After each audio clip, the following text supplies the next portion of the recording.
Close.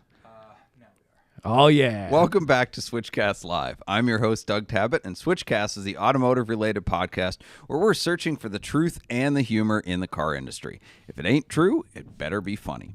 Yeah, come to Switchcast for automotive wisdom with a side of sarcasm, or vice versa, depending on our weekly snark level. Can we legally call this wisdom? Is that a thing? Can we get in trouble for that? I didn't know that was... Is wisdom copywritten by somebody? I have no idea. I just get it. Solomon in the Proverbs?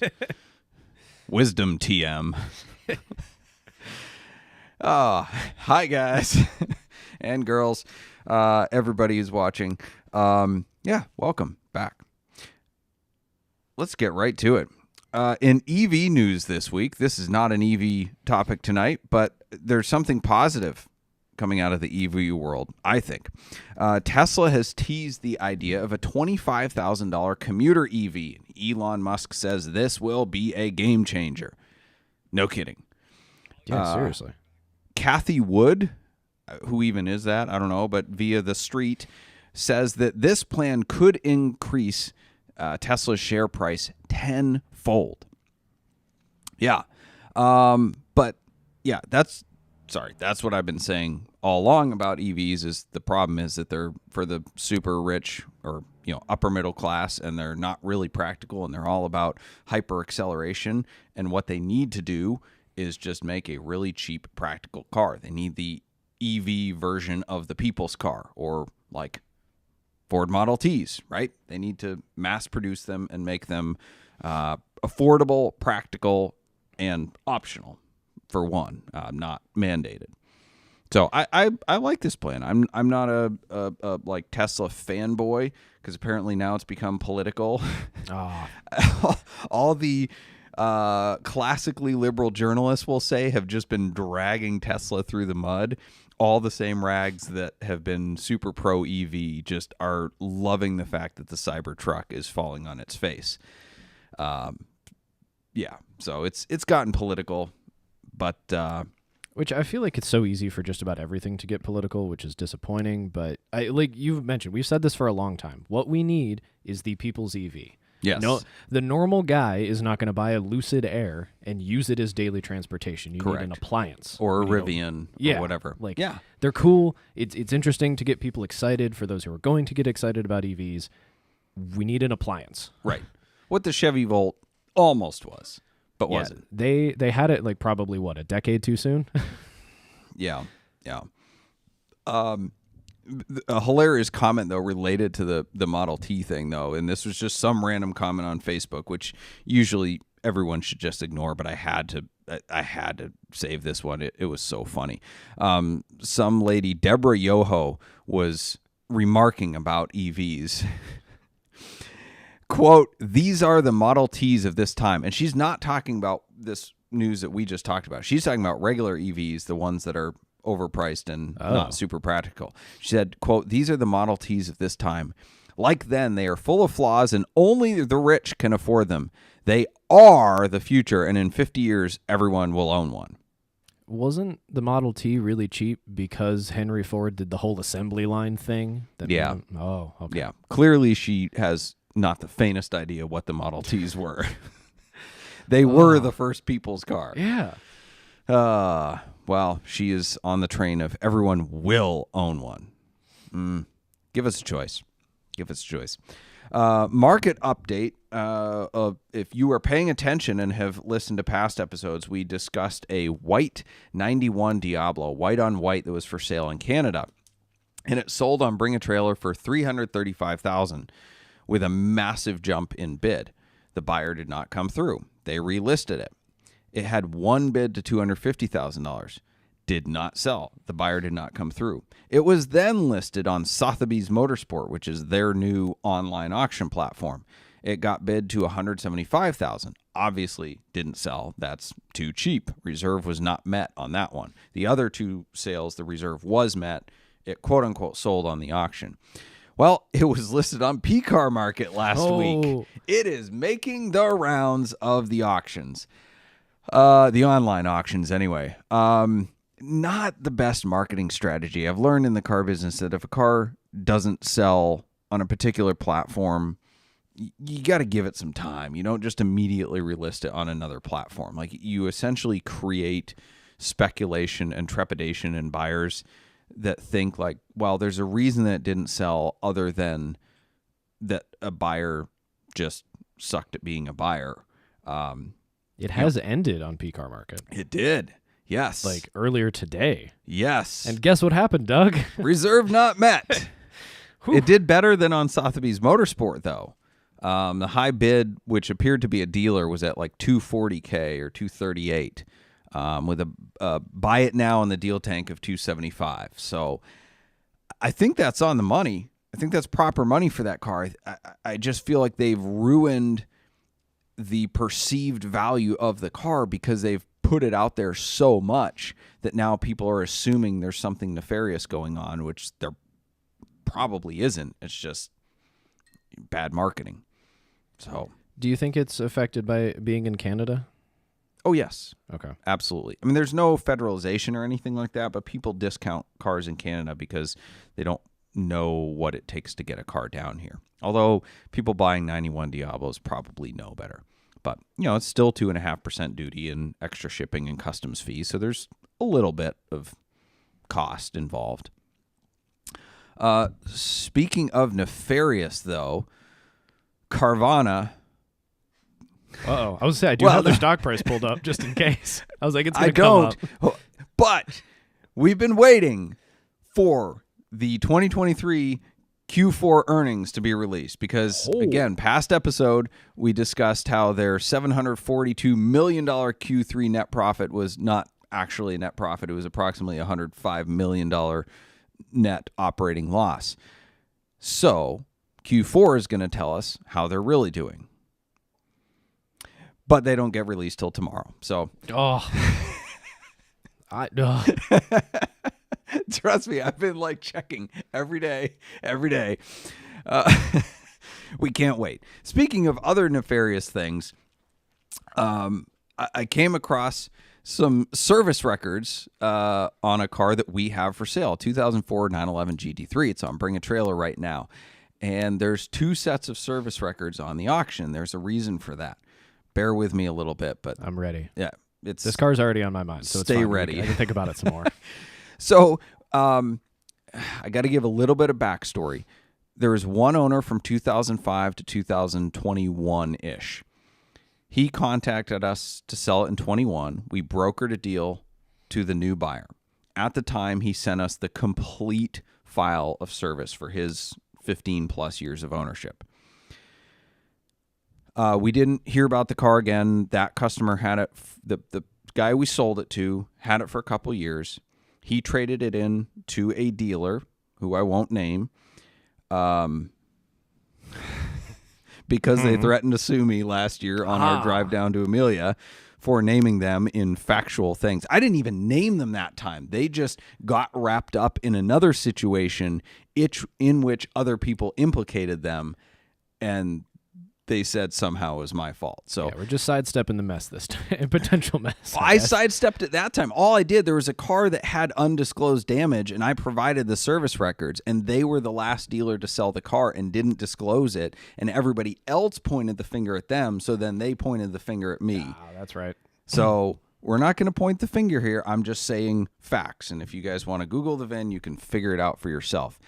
Okay, so guy sold it to this dealer. The dealer sold it to a customer in Louisiana. The customer in Louisiana traded it in recently to us. That customer sent us the service records that he had gotten from this dealer. And the dealer kept the original hard copies, right? They were with the car because I had a photo of them from the first owner we got it from. And I had kept a PDF as well. So he sent me the entire file, but then I also got a digital file of the records that this guy had received from the dealer. I briefly compared them, but I had no reason to believe they were any different. But then I'm going through looking for specific things like the coolant line pinning and the guard's rear diff internals, and they weren't there. So then I actually went through like line by line, page by page, and compared the first file to the second file. and the second file had essentially been sanitized. So the car has been on track. I knew that. No big deal. The guy took fantastic care of it, and it's in impeccable condition. But a lot of people are just scared to buy a track car, especially collectors. Now that cars have gone up in value, people just want all original, never tracked, never painted, yada, yada, yada. Stuff they never used to care about until the cars became worth too much money. So this dealer, in order to get more money for it, pulled out every receipt that had to do with anything related to the car being on track. So a receipt that said track inspection, gone. Oh Yeah. my. Sorry, the dealer allegedly did. Yes. They could have been misplaced. We don't know. Yeah. Just random. This one's misplaced. This one's They misplaced. fell out of the This- binder. I don't know. Page 3, page 8, page 13. Come on, people. On a car like that, I'm just talking about like the market in general. If somebody's looking for a cream puff perfect car, fine. But for a normal, like somebody who just wants a GT3 to drive it, why would you care if it was on track a couple of times? If you own it, you probably would like to experience it on track. It wasn't put into a wall. It wasn't like a cage wasn't in it, and it wasn't like on super hard suspension. The car's mostly stock. I do not get it. It goes back to something we covered in a previous episode about the questions you shouldn't ask about when buying a car. It's because people in general cannot judge for themselves whether or not a car is good quality. So they have to use metrics that are suggested to them by the internet, e.g., how many owners, how many miles, was it on track, et cetera, et cetera. But this just goes to show you that having service records can be a false sense of confidence, because all they have to do is pull out the one that's damaging to the car that could, be the car flipped end over end, and you get a big stack of service records and you think, oh man, this car's great. It was serviced perfectly. You don't know what isn't there. So don't rely on service records. They're great. I love seeing service records, but you can't know that they're complete. So It's like you said during those episodes. It's like the service records is just one of the tools in your toolbox to try to prevent yourself from getting into a bad situation. The service records, the PPI, the inspection yourself, the whatever else you can do, but nothing is a guarantee. Yeah. This fun one was submitted to us by Coach Connie. I love this. I didn't know this. I don't know how I've lived in Ohio 18 years and not known this, but Ohio names its snowplows. And Wait, really? yeah. What? And it's done by like public submissions. It's a naming contest, which didn't work too well for the UK, whatever, London, somebody or other, which ended up with Bodie McBoatface. We had to have had a Plowy McPlow face going There on. is. So there's some great ones in here. I think Wisconsin does it as well. But some of the best ones are Blizzard Wizard. Oh, yes. Ohio Thaw Enforcement. Ooh, I like that. Snow Force 1. Oh, yeah. Betty Whiteout. Here's one of my favorites. Control Salt Delete. Oh, that's so good. Plow Chicka Plow Wow. Oh, that's a mouthful. Darth Blader. Scoop Dog. Oh. Snow Place Like Home. Cleopatra. Do they like get stickers with these names and put them somewhere, or I guess. That I've would be never even sweet. noticed it. I feel like they need to be much bigger. Yeah, I want to see Cleopatra. That's what Actually, Bodie I don't McBoatface wanna has. They have it. He's Yeah, got it it's like- written on the side of the thing. Yeah. On the side of the boat. Oh. I get anxiety when I see clear and green lights because I know it's a salt truck. Oh, yeah. Because it's not in the middle of the winter. I don't care, but it's like that October, November / March, April, when you don't want fall to end or you want spring to start and the roads are clear. But then there's always that like 31-degree night where you're like, oh, they might salt again. And every time I see those lights during that 4-month period, my get all blood pressure tense. goes up. Your heart rate increases. I'm like, don't salt because we might not get rain for 3 weeks. That happened. We had a snow recently where I didn't realize it was going to be so bad, and I had the same thing happen. I saw a plow truck come across my field of view as I was coming down the road, just dumping salt. And I was like, well, there goes the next 3 weeks. Yep. I mean, we shouldn't expect to be able to drive our cars in February, so any good day with a clear road is bonus. But March, April / October, November, it's just, yeah, that I think they salted on Halloween last year, and it just crushed my soul because then November's so dry. Oh, yeah. There was nothing. So it didn't wash the roads away. And our roads right now are brutal, but it's going to rain tomorrow, and I'm ignoring the snow that might happen on Friday. All right, let's pay for this podcast. Yes, Switchcast is brought to you by Boxcast. Boxcast is a live streaming company based in Cleveland, Ohio, and they serve broadcasters and viewers around the world. Their founders launched Boxcast back in 2013 with a single purpose, and that is to make people a part of the experience. So if you're looking to live stream your podcast, church service, car show, sporting event, wedding, or even your cannonball attempt, Boxcast is an easy and flexible live streaming platform for organizations. Boxcast is so easy, in fact, that we're broadcasting this show with a phone.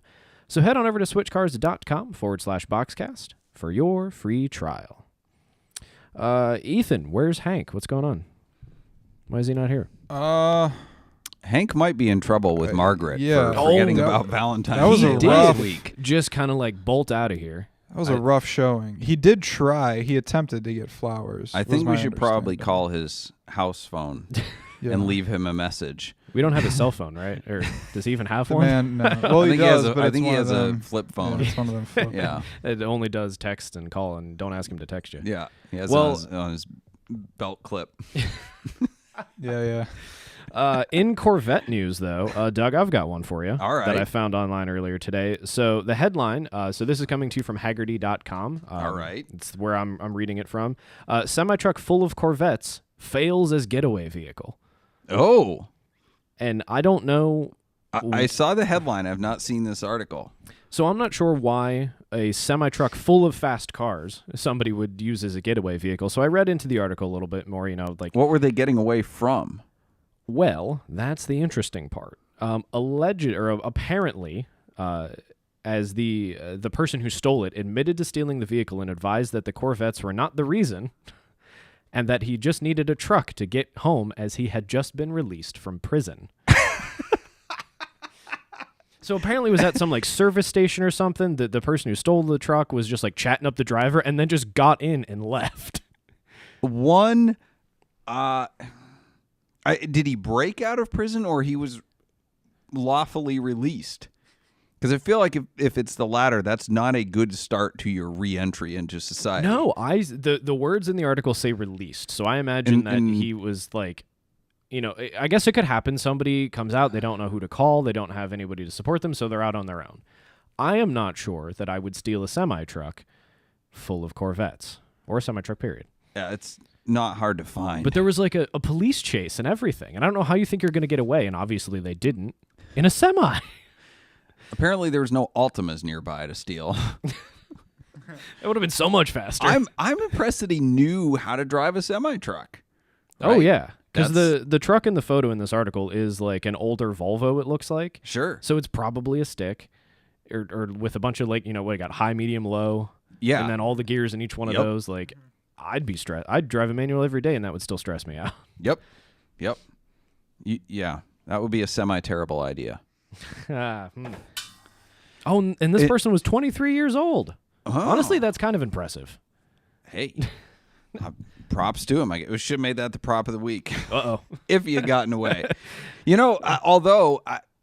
One might say if he was running from the cops and the people might have gotten their Corvettes delivered faster than if the guy on the clock had done it. Yeah, he was apparently just sitting around taking a break or something, which is allowed, of course, it's fine, but, it's valuable time as some other Hank not getting his C8. Oh, man. Well, I have some Corvette news for you. Oh. A 2009 Corvette ZR1, so first year of the C6 ZR1, with 3 miles on it, is for sale, or was for sale last I checked, online for $125,000. Oh. Yeah, it's a 3LT package. 3 miles. Did you hear that? 3 miles. How is that possible? Aren't most delivery mile cars 10 to 15? Usually, but not all. Oh my God! Does it still have the Saran wrap on the seats? Oh yeah. Oh yeah. It looked like it was parked outside a little bit though. Like it didn't look like a museum piece. Yeah, the photos you sent me, it looks like it's in a gravel parking lot. Yeah. Like, how did it get here without being under its own power?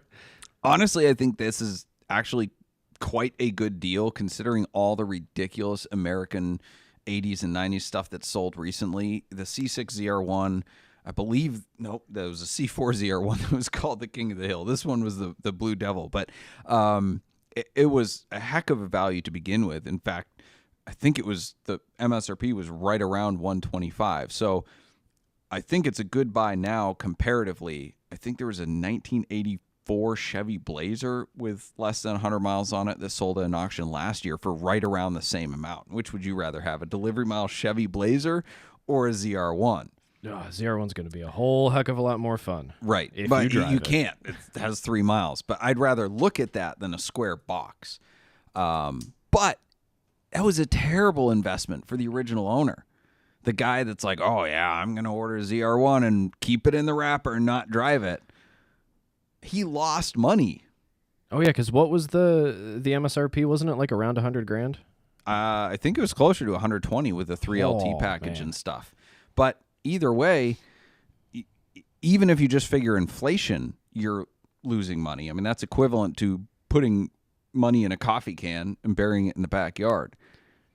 It's like those guys. I mean, this is on a lesser scale, but I used to see stories about guys buying those Mercury Marauders and keeping them in the Saran wrap. And it's like, last of the Panther body, but like they're worth, what, 25, 30? Maybe 50 for a saran wrapped one, Yeah, but still. yeah, Just put it in index funds. This is not investment advice. correct. Well, you can say put things that's not investment advice. That's general advice. You shouldn't say like, here's what percentage you should do and buy this stock and don't buy Carvana. Look, if you like this show, please help us out with the algorithms. Subscribe, share, leave us 5-star reviews. If you don't like us, then leave somebody else a 5-star review. I don't know. But yeah, that all helps us out, helps the algorithms promote the show. Everything's electronic and AI now. So, this show doesn't grow by itself. It grows with your help. So we thank you for listening, and please tell your friends. Yes, and AI is not going to say. AI is not going to replace us. I don't think I signed a form that lets Doug do that. Well, it might replace Ethan. Oh, but yikes, bro! Sorry. Yeah, no, I get it. You got to get your cross cab before that happens. I'm used to it. AI might make better jokes than I do. Do we have a question of the week brought to us by Nuts for Sticks? We have some good questions brought to you by Nuts for Sticks that we can get to. Well, let's get to a couple of them. And if you are watching live, now is your chance to throw questions in.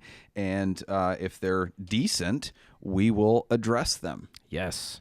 And for those of you who haven't heard of Nuts for Sticks before, Nuts for Sticks is a brand celebrating the manual transmission in all of its forms. Forget those flappy paddles because we like shifting ourselves. So check out our fun and funny stick-themed shirts at nutsforsticks.com and save 10% on your order using the discount code SWITCHCAST. That is nutsforsticks.com and code SWITCHCAST. And there's new shirts and stuff up there, isn't there? Yes, we restocked the Keep Your Woman Butt Switch Cars shirt, which we sold out of twice. So, ladies, if you want to get your husband permission to buy a car, but a reminder that he's devoted solely to you, get him that shirt. Heck yeah. Alrighty, so first up here from the questions we've got tonight, we have Dan Butler asked earlier tonight, or they said, I've run into Doug at Luft in Indy and the Pittsburgh Vintage Grand Prix. Which Midwest car mecca will Doug attend this year? Midwest. Yeah. That is a good question. One would be, it's going to be a mecca. This is breaking news. The Cars Are the Stars event in Minerva, Ohio. It's on September 14th. That's a Saturday. And they have done it 3 years now. I believe this will be the 4th year. And every year it's centered around a movie. Last year was Gone in 60 Seconds. This year, the movie is going to be Cannonball Run. So we're going to have an incredible display of both Cannonball Run movie cars, including the Transcon Medevac and the Ferrari 308, driven by Dean Martin and Sammy Davis Jr., and a number of other cars. Still working on some really, really special ones. They'll be announced as we confirm them. And then we're also going to have the first ever chronological display of record cars over the last 120 years. So we've got quite a few of those cars confirmed as well. And, of course, we'll have a lot of Cannonball personalities there. So I think that's going to be a mecca that people don't know that it is yet, but it's going to be the best, most significant display of Cannonball-related automobiles, I believe, ever to be assembled. So make that your mecca. Yeah, that sounds sweet. A related question, sort of. Will Hank, or Doug, I guess, in parentheses, be at Amelia Island this year? Hank, yeah! There's got to be at least one Corvette down there that we can check out and Amelia Island is where I discovered Hank. Like, that was the inspiration for Hank. The actual Hank was there. I still need to get that Jegs jacket, but you had an opportunity. it was $175. Worth it for the joke. If I see that guy again, I'm going to offer $50 for his because it's already stained with years of Judging looking other at cars. Yeah. No, Amelia Island's going to be a good time. We'll be heading down next week. Yes. Which brings me to a question. We were going to talk about it beforehand, but I'll just talk about it here and let the audience weigh in. We're likely leaving on Wednesday, which would mean no podcast here in the studio. But Tyler and I will be road tripping the Porsche 997 down, and we were considering doing a live Q&A from the road. Where's Ethan going to be? In the frunk? No, we'll just mount it up and Be in spirit. I have luggage, Doug. I need to prepare for all weather eventuality. listen. This show is so easy. We're broadcasting from a phone. That's very true. Yeah, you guys can pull it off. So I don't know if anyone cares, but if we want to do an on the road live Q&A, it's not going to be a polished show. It will not make it to audio format, but you guys, I don't know, tell us if you care or not, think that's cool or not. But Just make sure you put the summer tires back on so the entire background isn't just wall. there is a little bit of drone from the AW exhaust. So. Oh, that's okay. I just don't want winter tire drone. Can we do a mic, like an external mic? Can we just use that? We can figure mic? it out. Yeah, Figure put that. out. Yeah, Sure. yeah, we could figure something out. That would be kind of fun. We'll be in the car for a few hours that night, at least. You're so. getting this is already very well received by at least one person. Hey, on the that's Instagram all we stream. need. Ethan's be a like, I get a private- night. Just There the we go. three of us. It get real weird. Alan Hall What says, hotel are you guys staying at? I can see it in the background. I'll be there in 20 minutes. All right, Alan Hall, who asked the question about Amelia, says he's looking forward to meeting Hank. So Yeah.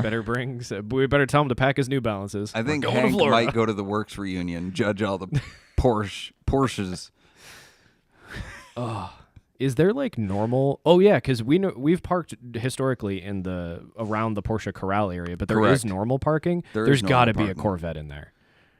Possibly. And we can have like Hank be like, Yes. "Oh, this is the real show." I'm not paying for the corral this year. I don't care. I'm That's not fine. paying an extra $100 to park with other Porsches. I did last year just to say that I could. I've done this it isn't my before. car. Yeah, whatever.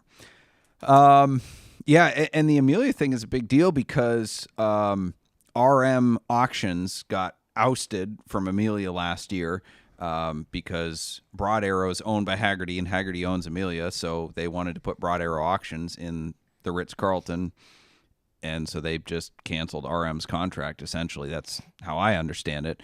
So RM teamed up with some people, and they're doing Moda Miami on the same weekend. So they literally were like, all right, screw you guys. We're going to compete with you. So there's a lot of people going to Miami instead, which I'm a little bit looking forward to because I feel like Amelia has gotten so big that it's almost too much. So I'm kind of hoping the crowds are a little thinner. Yeah, because last year you and I left the Concours after lunch because we had gotten in early. to see everything as it was coming on, but there were just so many people there, and it was so hot by Yes. lunchtime. Like, that was it. Yep. Like, we were out. Yep. So it should be a good time this year. Let's see, Scaminator. Ooh, we do. This While week. you cue that up, we do have a few folks saying that a road trip podcast would be a great idea. All right, So I think, sounds good. I We'll think try you've it. locked us in. We'll try it. All right, 2000. Speaking of 997s, 2008 Porsche 997 Carrera S for sale in the Porsche 911 buy sell group on Facebook, which is slightly better than the Corvette buy sell trade group, but there is a lot of Porsche pedantics in there. I won't bore you with the details of the listing, other than, well, he posted that had factory adaptive sport seats, and they weren't sport seats, but whatever. He posted at the very bottom of the listing, after all the extensive details, rebuilt title, quote unquote, spelled incorrectly so that it wouldn't like come up if you're searching for that term. Oh. But it was more than a rebuilt title. It was flood damage, a biohazard vehicle, and it also has a non-actual mileage brand. So this thing just comes up like, slot machine win of all the brands on the title. Can we go back to the biohazard? Can that end up on a title?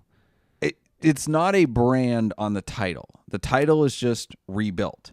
But Okay. it was flood damage and a total loss because of the flood damage. And as part of that report, it was also noted that it was a biohazard vehicle.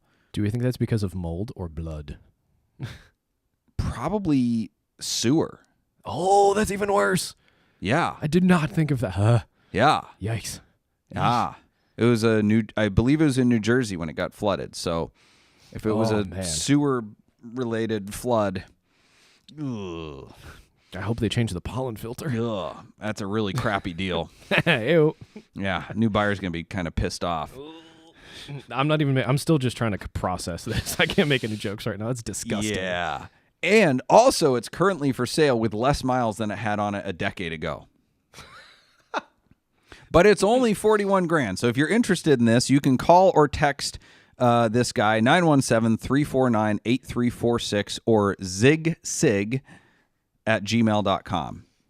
zigsig at gmail.com. Be careful out there, people. There's crazy stuff like this listed all the time. But if you're interested in this car, there's his information, which he posted publicly in this group. So I'm not like outing him or anything. I don't know what you're concerned with, Doug. It says it's been fully serviced and inspected. By Car's whom? good to go. It's good to go. He says it in the listing. MacGyver?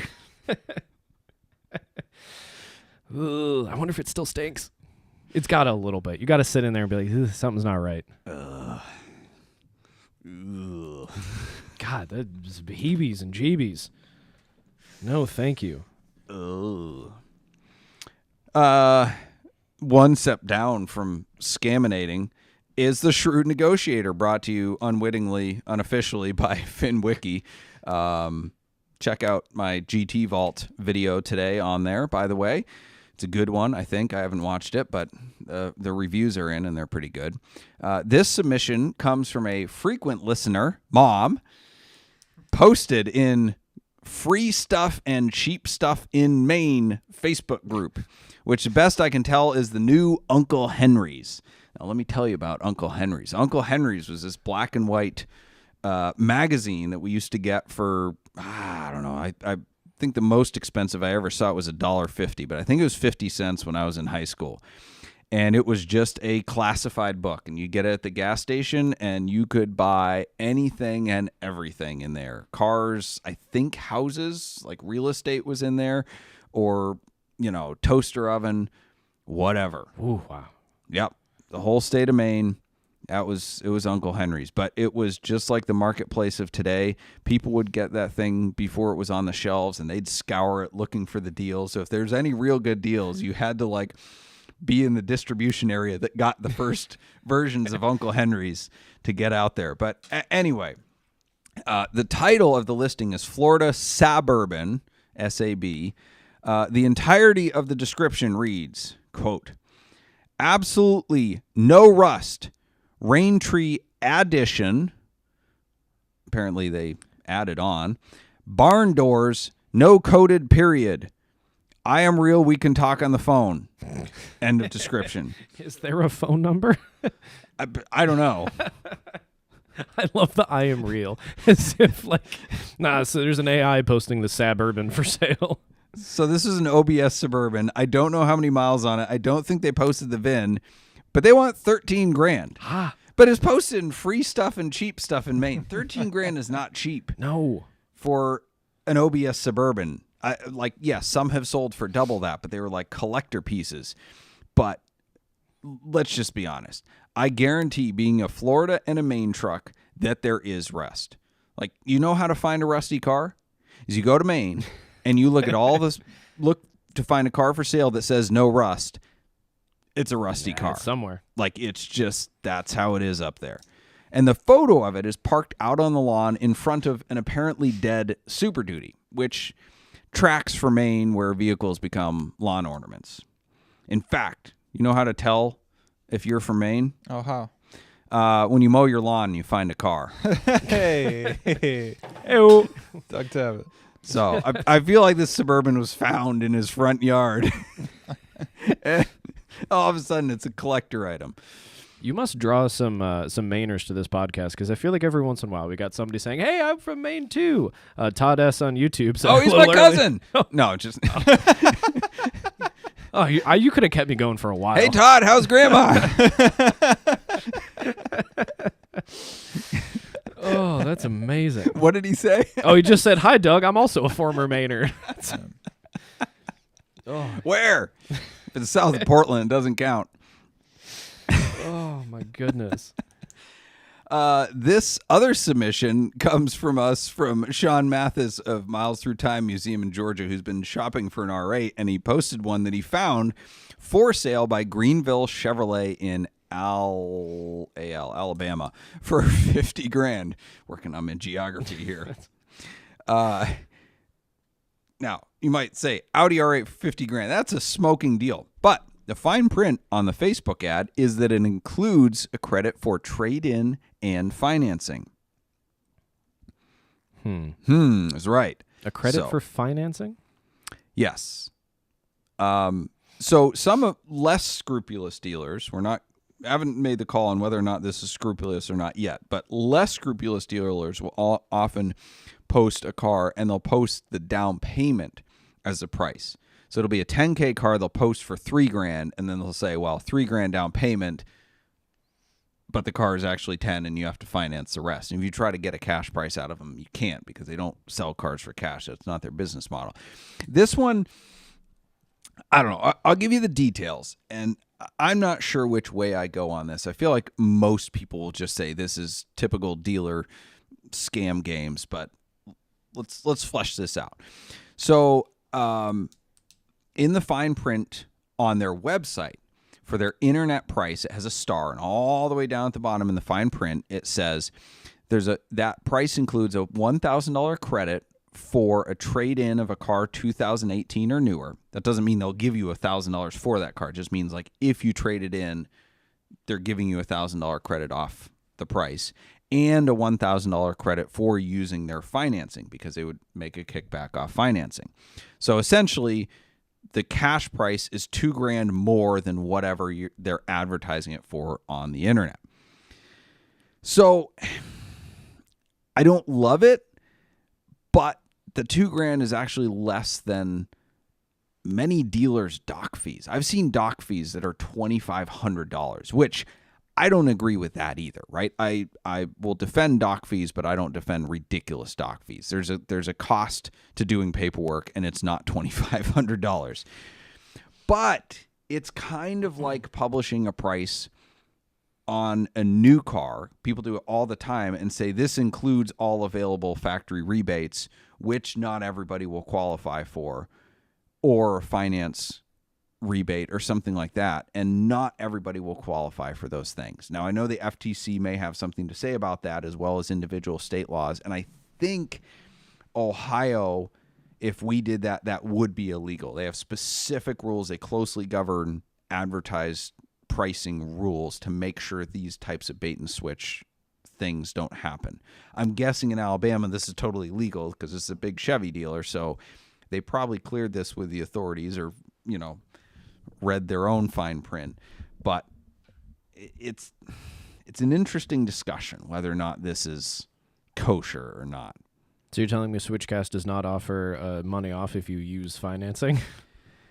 No. That's unfortunate for me. However, this begs, we did have discussions back in the COVID era when nobody could get trade-ins, nobody could buy cars, like dealers were struggling for inventory. And so we didn't want to sell any cars for cash. We wanted to only sell if we got a trade-in. So we discussed, like, hey, can we actually say there's a different cash price versus a trade? And the answer was, I think ethically, is you can't mark it up, but you could mark it down.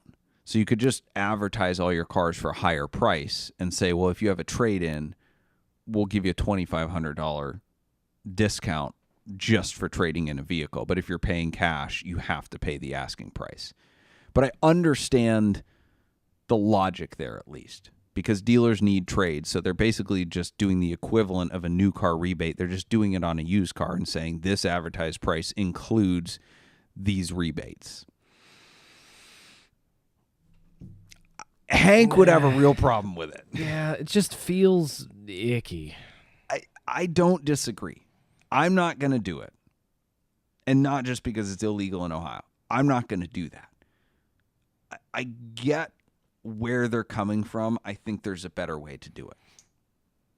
Because it instills a lack of trust right off the bat with your buyers. Yeah, because it's like, why do you feel the need to like play with the price? Why are you trying to bring people in the door? It just feels like you're trying to take advantage of someone, even if it's maybe all legal and above board. It just feels weird. Yeah. What is the price of the car? Yeah. Well, and who knows? They might also have a $2,000 dock fee on top of that. Yeah, that's true. So we do have a super chat here, actually. All right. Do they have an opinion on whether or not they buy a car from a dealer They do not. that hid the cash price? This is a question about the Minerva event, the Cannonball event.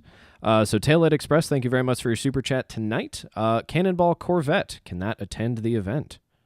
Is there a Cannonball Corvette? I'm sure one's done it.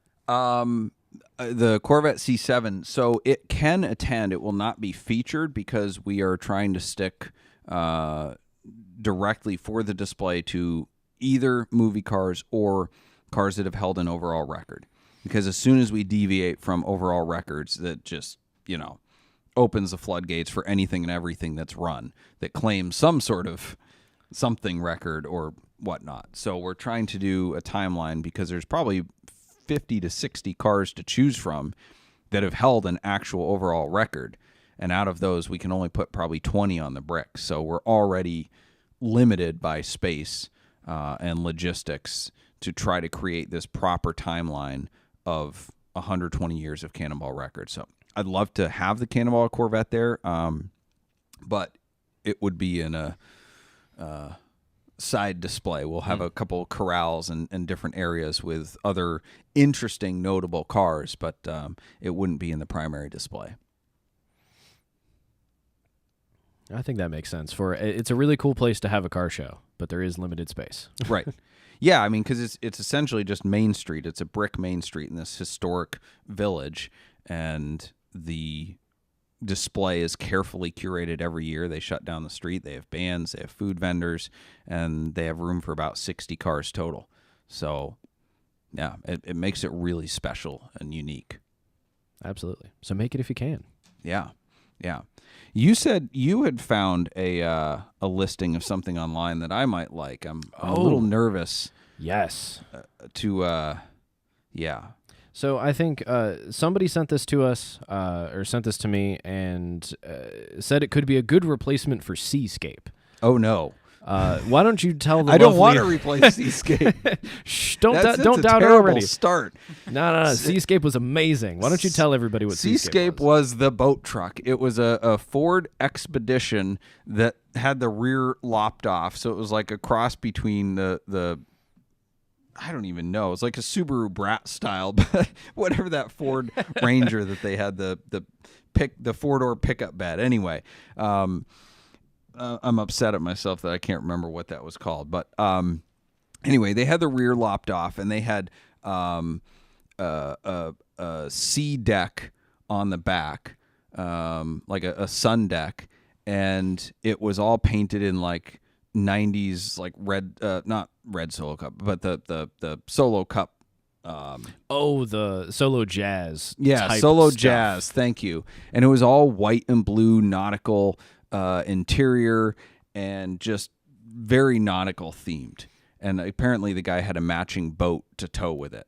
So that was Seascape, and it was fun and hilarious to own for a minute, but then it was just like, okay, it's an old SEMA show truck, and it became time to move it on to somebody else that was excited to have a turn with it. And you drove it all the way to Radwood, Detroit, didn't you? I did. Aaron hated it because the AC didn't work, and it was miserably hot that day. And I think only 3 of the windows worked too. But It was a good time. So anyway, so this is a good replacement for Seascape, it seems. What we're looking at here is that's never a good start. we're looking at a 1990 Chevrolet 3500 HD regular cab. Nice. Gonna start with the Square body. yeah. So this is a 2022 movie car. It's been featured in Counting Cars Season 2, Episode 7. That's not a movie. That's a TV yes. series. It has a 350 cubic inch Chevy engine, auto trans. It's got some train horns, new tires and brakes. Sweet. I like it. I love a good square body. Got some rear seating for 8. Well, that's a 8? lot. Yeah, don't pay too much attention to that. We've got lots of batteries for powering I feel like you're things. leading me here. No, much more. So many pictures of the construction of this vehicle are to be had. It's entirely legit. Construction. It is a custom painted shark boat / truck that has been dubbed the Chevrolet. I saw this truck. Is it in Georgia?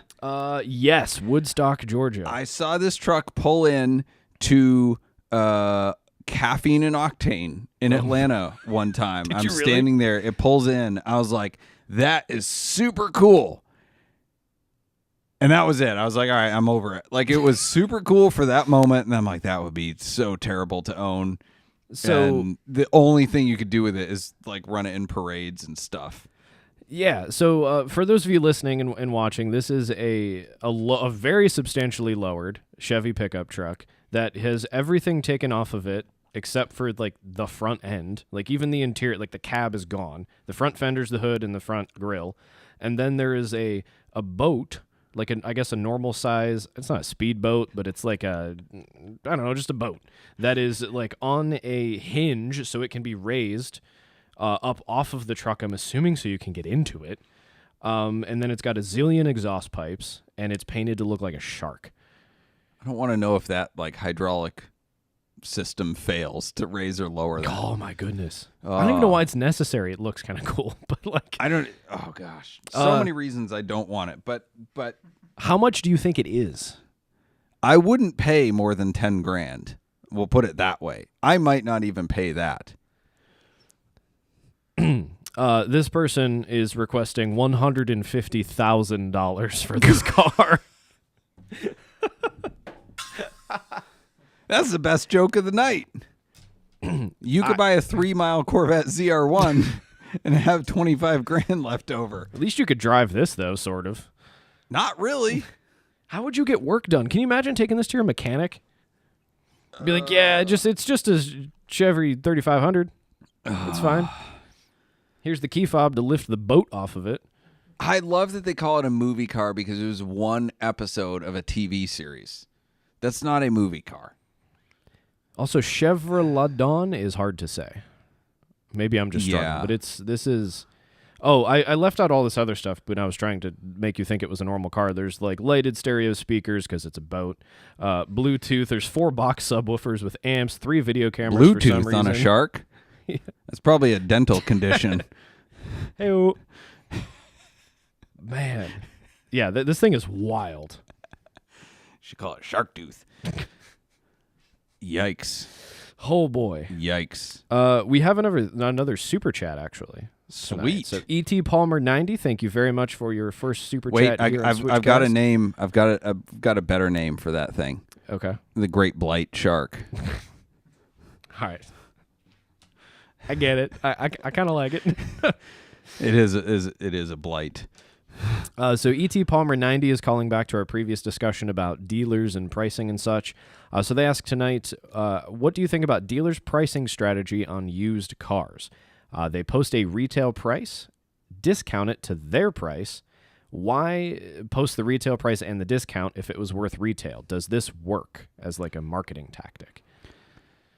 I think it helps them with their negotiations. It's nothing that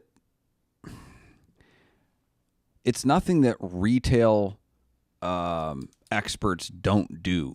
Like probably the most egregious example of this is wine. You go down the wine aisle and everything is discounted.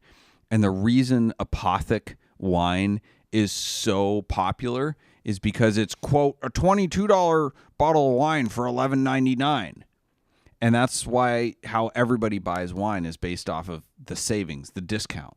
Because I think it's kind of like cars, right? People don't know how to buy a good car, so they use other metrics that they're told to use. Same thing with wine. People don't actually have good taste in wine. They're just like, oh, it's a $50 bottle. It has to be good. So, like, you have this psychological thing of getting a deal. People want a deal. And I run into this all the time because we price our cars market correct, or we try to, and then everybody wants to negotiate anyway. And I've had people literally say to me, I just want to feel like I'm getting a deal. I'm like, okay, I'll mark the car up $5,000 and you can call me next week and get $5,000 off. So it is definitely a tried and true practice within retail marketing that people with large degrees and letters before or after their name have figured out. I'm sure there's got to be some psychological reason, and everybody wants to feel like they're getting a deal, but I would much rather deal with someone who's like, this is the price for the car. I'm confident that this is what it is worth based on its condition, its whatever it is, and like, let's just do it. Because I'm not a fan of negotiation. I know it's something I probably should like better, but the cars I've bought, I've not really negotiated too much on. Yeah. Because I've gotten PPIs that all came back well, and I was accepting of the price of the car for what it was. Right. I feel it's just so much easier. Yeah. Like, why do we have to dance? If it's a good deal. If it's not, then you should negotiate not based on the fact that you want a discount, but based on the fact that it's not correct to market. Yes. But, yes. I had a point related to that, but my memory has deleted it. I've made it go away. That's No, not good. it's fine. I'm gonna get fired, guys. This is it. It had nothing to do with you. Early onset dementia here. Yeah. How much was that shark truck? $150,000. The other things you gracious. could get for that money, which is probably what that person is trying to get into because they realize they've made a mistake. I'm wondering if he's the type of person, because we get this, where he is trying to trade it in to every dealer on the planet, and he just has like a copy and pasted description that he sends in to any car with a comparable quote unquote value, but he's trying to cash out into something liquid. Because we would have people do that with old resto mods and stuff like that, or display race cars, or any number of stuff that had a very, very subjective value and a very illiquid value. And I had one scenario where the guy had sent me the same copy and pasted 5-paragraph email on like 4 different cars. And on the 4th one, I was like, you get that I know what you're doing, right? Like, you sent this to 500 other people and nobody wants it. Like, please stop. You don't actually want to buy my car. You're just desperate to transfer this into something else that you can cash out. It is time for the props and flops, brought to you by Switch Cars. And after the regularly recorded segment of our podcast, if you're watching live, feel free to stick around for our bonus round of TikTok, the live Q&A. Yes, we still got a few questions we haven't gotten to tonight, so stick around and we'll have Doug answer them. But the props and flops are brought to you by Switch Cars, and Switch Cars is the enthusiast dealership where we buy, sell, consign, service, and store only cars that we like ourselves. Check out our handpicked inventory at switchcars.com. And Doug, what's our pick of the week from Switch Cars inventory? It is a 1991 Lamborghini Diablo. Oh, Speaking of, yeah. with 12,000 miles. It's red on tan, so you can live out your Dumb and Dumber fantasies. The blue and orange suits are not included, and you cannot pay in IOUs. Oh, But it's here if you got cash, even if it's Mary Swanson's cash. We don't that care. sounds sweet. Our flop of the week. Taylor Swift gifts Travis Kelce a Ford Mustang Dark Horse, allegedly. All the online news outlets have been reporting this as she gifted him a $45 million Mustang. Look, I know Mustangs have gotten expensive, but that's a bit intense. There's no way. There ain't no Mustang on the planet worth that, but TikTok is gonna TikTok. Allegedly, she paid $350,000 at a special auction. Anyway, she gave him a Mustang. Big whoop-de-doo. Hopefully, he doesn't run into crowds of fans. I mean, I don't understand why that's newsworthy, I guess. I mean, like, he probably makes enough money that he can just buy the $80,000 Mustang himself. I doubt he makes anywhere near as much money as she does. I mean, yeah. He may not have wanted a Mustang either. That's kind of like a guy buying a girl a sweater or shoes or something like that. Here, honey, I bought you a car. You bought me a Mustang? Or maybe he said Seriously? something once and she was paying attention and she's trying really hard to just be a good companion and it just totally can you imagine? I like to imagine what kind of disagreement these two people would have, because everybody puts them on some pedestal, but they're just normal people at the end of the day. Nah, I didn't really want this. And then how do you get rid of it? You auction it off for charity for the children. Yeah, this is the only time we will ever discuss American football on this podcast, and only because this news was tangentially related to cars. Is that what I Travis could Kelce literally does? Not care less about football. In fact, last week was the first time that I learned that there were two Kelce brothers, and both of them played football, and I was not sure which one was dating Taylor Swift or who played in the Super Bowl. I am so bad at sports knowledge. I was doing a crossword puzzle this week, and I was missing one letter in a famous football player's name, and I still couldn't figure it out. Let's see if you guys get this. The clue is, quote, Giants great. The answer is 6 letters, MELO blank T. Nobody on our crew knows. No idea. I can only think of Malort, and I know that's not what you're spelling, but it's close enough that my brain is focused. Yeah, I didn't know. I still don't know. But, that's why we don't talk about football here. We talk about cars. Ethan's going to get it as soon as the mics turn off. He's thinking over there. I'm thinking hard. Yeah, anyway, prop of the week is Tyler Sanders has made it big time. What? Switchcast is so famous that Tyler has gotten media credentials approved for the Amelia event presented by Haggerty. Hey, way to go, man. I'd like to thank my mom. I'd like to thank my dad, Doug here especially, for giving me this opportunity. So we're very excited.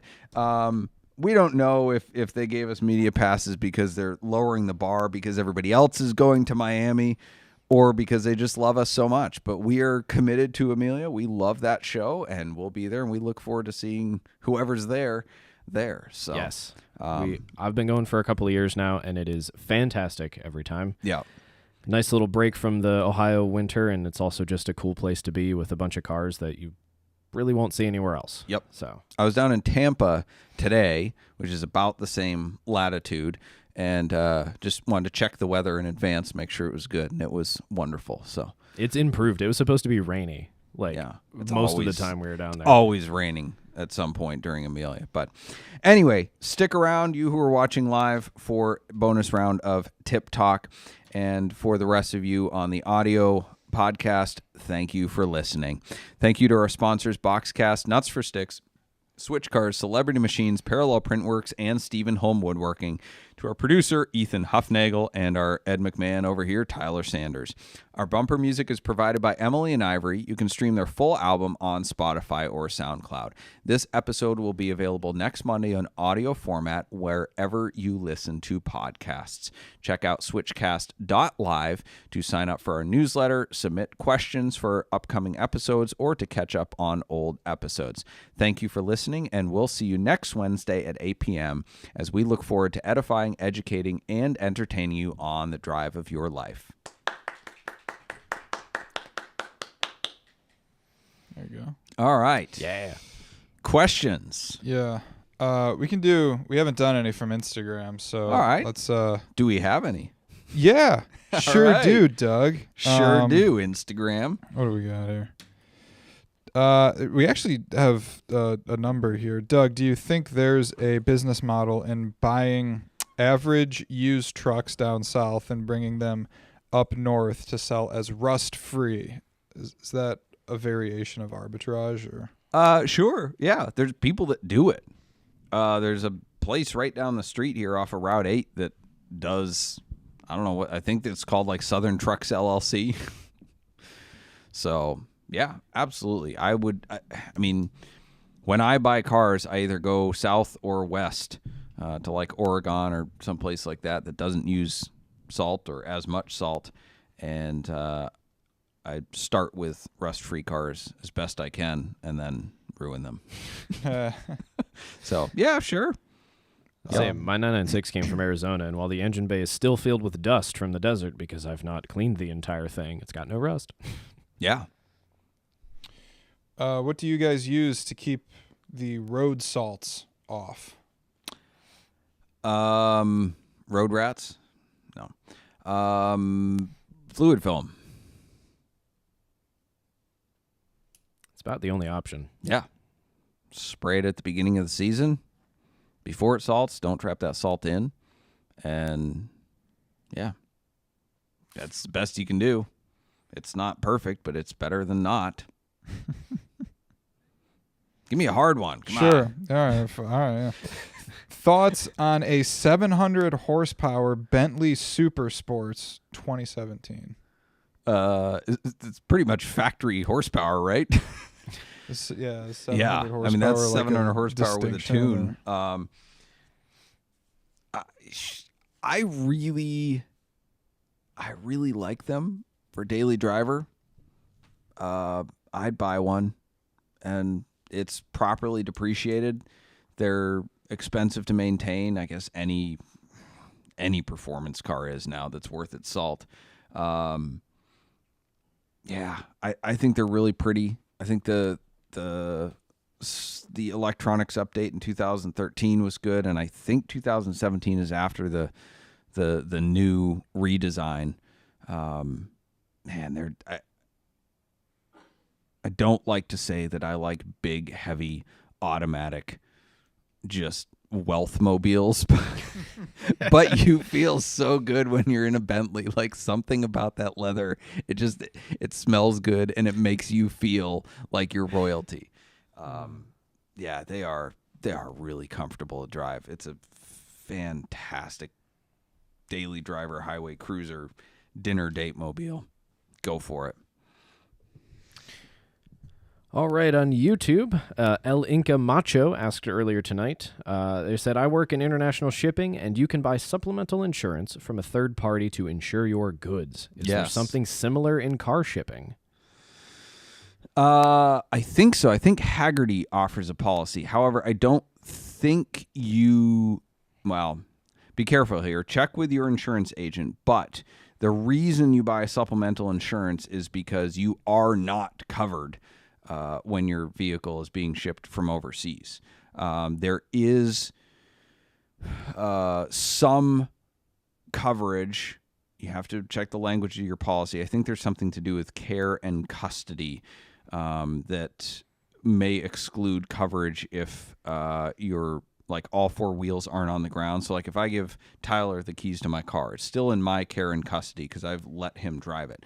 But if it goes on a tow truck, the wheels are not on the ground, so it's no longer in my care and custody. It's in theirs, so it would have to be on their insurance. However, I've talked to a number of customers lately who have confirmed that they have coverage, that their standard vehicle insurance will cover them while the car is in transport.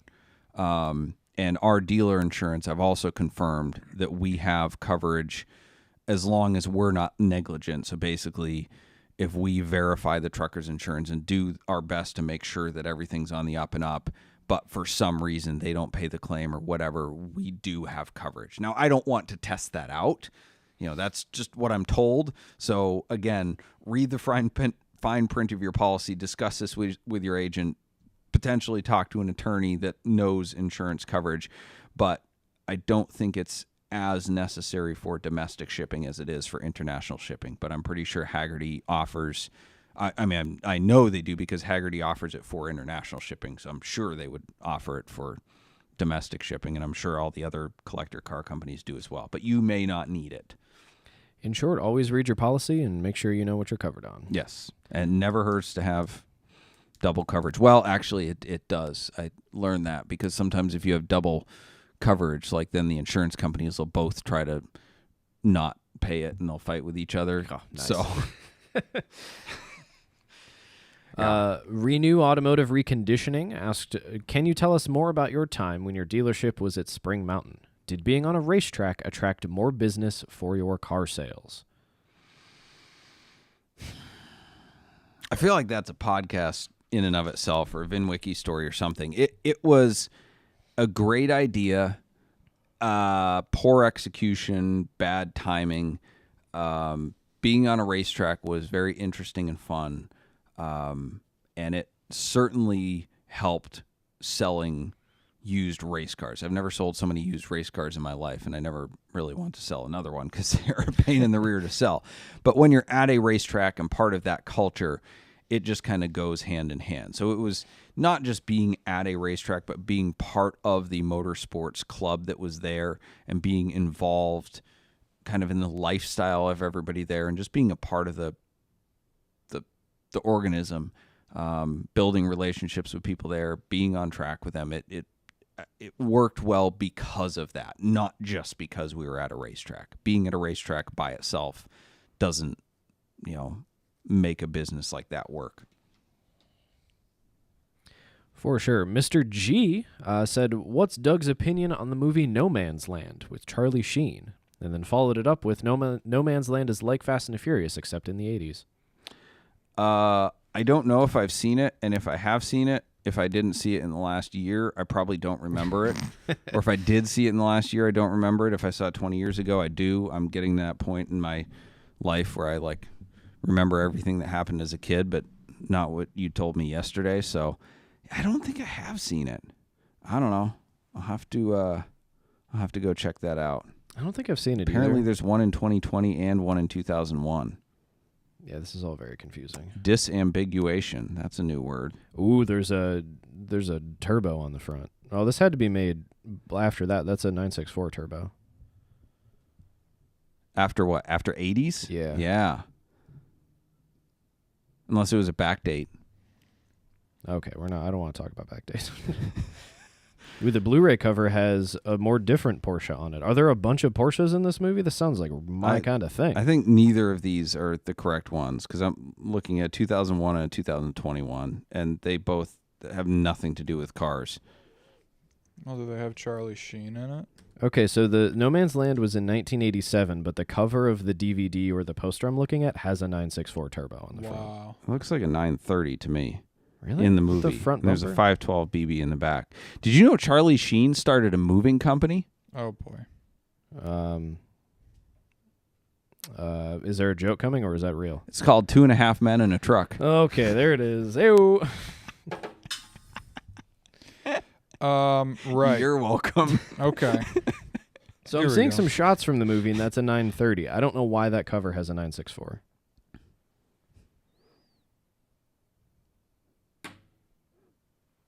Sorry, I'm getting all drawn in. Ethan, what you got? Okay, So I see I was Porsches, loo- I get all I was looking distracted. at it too. This makes for great podcast fodder. Fantastic. Yeah. Yeah. All right, CC Mercado earlier tonight asked thoughts and takes on the BMW E30 market.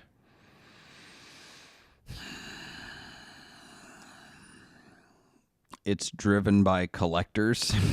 Are we talking about M3s or base E30s? Just E30, so probably both, but even base E30s are kind of expensive. Yeah. I don't think the performance itself warrants the prices they're commanding, and a lot of people who used to drive E30 M3s before they got expensive were like, yeah, no, that car wasn't that good.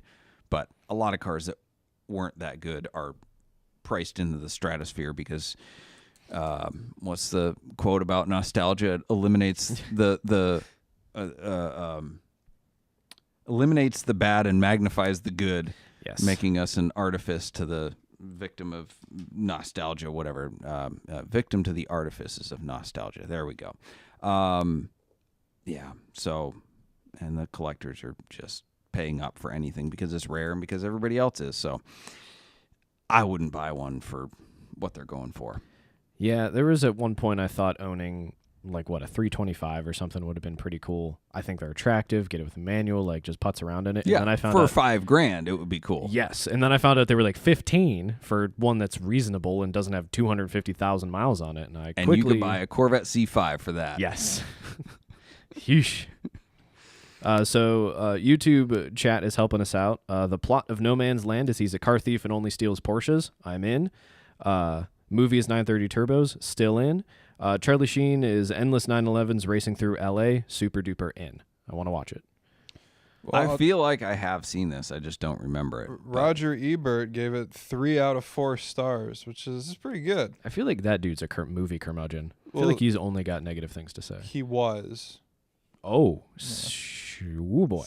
Yikes. Yeah, I don't know. As a I don't know what the consensus on this movie is. I've never seen it. We should watch it in Amelia. By the last day, we're all usually dead and can't function too well, so we put on some TV. Sounds good. All right, there's the plan. We'll watch it live on next week's Switchcast. Oh, that'd be I great. will. You're going to be driving. We'll do the Mystery Science Theater type thing. Oh yeah, you can be Charlie Sheen. You can be his crony, and then you just like do the voice. Whoever's driving cannot watch. That'd be great. Here's we should Rotten do Tomatoes, 50%. 50%. That doesn't matter. Not ideal. Yeah. And you think Roger Ebert was a curmudgeon. Uh, I feel like Rotten Tomatoes is kind of like Yelp. If you have a better than 50% rating, it's like amazing. well, that's the critic rating that they show. The audience consensus can be like 90%. You know, the general public might love it, but if the critics are all like, "Yeah, it's Charlie Sheen, he's no good," 2 out of 10 or whatever, then it's gonna. I don't know. Rotten Tomatoes is weird, but hey, about cars. On Instagram here, we've not really talked about this car so much on the podcast, but on our socials we have a lot. But how did you like that Panos hot rod that was in a reel like a month ago? I think that's the Panoster. About. Yeah. Styling is, I think, better than the Panos Roadster, which I know that's setting the bar low. Panos Roadster was not a particularly pretty car, but I think it was a very cohesive design. Obviously, beauty is in the eye of the beholder, and it's a very controversial thing. A lot of people are knocking it for being hideous, but I'm like, man, most hot rods are not pretty cars, but at least this one has like a cohesive theme and design from front to back. But it really was fun to drive. It was better than a Panos Roadster, and yeah, it made all the right sounds, and it went down the road right, and it didn't feel like a put together car with loose stuff everywhere and squeaks and rattles. Like it was tight and right. It was sweet. XJ Hig on YouTube, friend of the podcast. If you could bring back one dead car brand, which one are you choosing, and why is it not Oldsmobile? Duesenberg. Yeah. I Can you imagine what they do want. today? What's that? Can you imagine what they do today? Oh my gosh. Like, Yeah. I feel like Maybach is just a taste of what they could do. But I want to bring back the uber luxury, completely impractical, gold-plated dinnerware in the back seat. Like, what could you do today with that kind of opulence? Heck yeah. Just like $1 million Luxo barge. Yeah. Sorry, I like a I feel like if comment that I had to Bugatti made a process. 25-foot car. Didn't they have some concept a while ago that was some sort of coupe thing? Yes, the Atlantique, I think. Well, the Atlantic was the original one from the 30s. Or No, whatever, that was wasn't Bugatti Type 57 Atlantic, I believe. it? Didn't they have the new concept was the Atlantique? I thought there was them or Bentley. I thought they had some sort of like mile-long coupe that was just like out of it was like a Disney movie villain car. I'm sorry. They were both named Atlantic. So I was right. It was the original coupe was the Type 57 Atlantic, but they had a Bugatti Atlantic concept car. But no, Peterson has that mile-long Rolls Royce. Oh, maybe that's what I'm thinking like of. it literally looks like it's in a different world, like it's in a giant world. It's just like 5/4 scale. It's wild. Yeah, the front radiator grill is like 5 feet high. It makes BMW's grills look like baby teeth. What a bizarre comparison. I mean, you're not wrong. Grill, Yeah. grill, Oh. like your grill. I got you. Ethan is struggling. I don't know, man. That's good. I like it. Hey, how is it? This happens every time. Great I try to question. read a Struggling? question. How is it? How is it? How you guys? It's like a Michael Scott question. How is it? How is it? That Why are you so? What gives you the right? Who do you think you are? What gives you the right? Where do you get off? How is it that motorcycles don't hold their value in the way that many supercars do? Is it simply a question of less demand?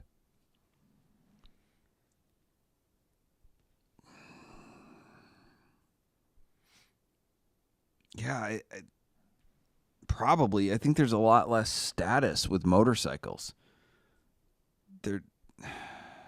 I don't know. I don't hang out in the motorcycle world, but I don't see people pulling up to Cars and Coffee with a motorcycle that they got that's a different color than somebody else's that they paid $2,000 extra for, saying mine's super special. So I think that herd mentality doesn't apply quite so much. Like, you don't have the clout chasers buying motorcycles to brag. I might be wrong, but I think the collector market drives so much of car pricing that has nothing to do with the enthusiasts. So maybe it's because the motorcycle world is more pure. I don't know.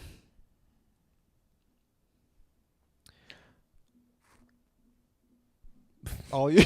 Ethan and I are just like breathing and staring at each other. As We need the signals again. yeah, oh we need yeah. Gotta have those got an pens airplane. again. Mark Nojim earlier tonight. Hey, Doug, why is there such a huge disparity of classic Volkswagen Beetle prices? Two identical bugs can be wildly different in price. Do you travel much in the traditional Beetle market? I try not to because of questions like that. It's kind of like, why does a 1970 Mopar such and such, like one is $50,000, the other's $500? Well, because of the hood tack or something. It's those types of questions that unless you know the answer for each specific year, you will get your butt handed to you on the resale market. And I don't know those answers, and that's why I don't play around in the Volkswagen Beetle market. But it is things like that. It's like with the Volkswagen buses. You have like the 9 window, and then you have the 21 window, and then the 31 window, and the 32 window, and the 32 window is worth like $100,000 extra because it was the 1 year that they did this extra. It's stuff like that I don't know all that stuff. So it's if you don't know. Don't buy or sell anything until you know why there's that disparity, You will because get everybody else shredded. does. And they'll tell you about it and then not bid on your car. All right, one more, and then we're gonna go not answer questions. You got anything you want me to go? I mean, I have one. I don't know. Sure. What insurance is required for Turo? And like, have you considered Turo? I know we've talked a little bit about it, not on the podcast. I have used Turo. I believe, if I remember correctly, Turo provides insurance, kind of like when you get a rental car and you get the optional insurance. They do have an insurance policy that you pay for. I am pretty sure. That said, I also check with my insurance company to ask, because I don't like paying for rental car insurance, and I try to decline it if I'm covered. And my regular insurance policy covers me when I rent cars.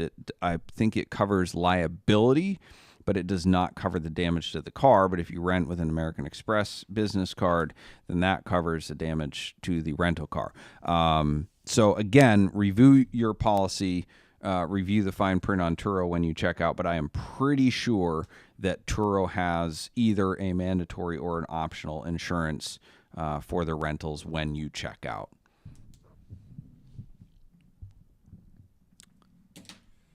Thank you all. See you next week.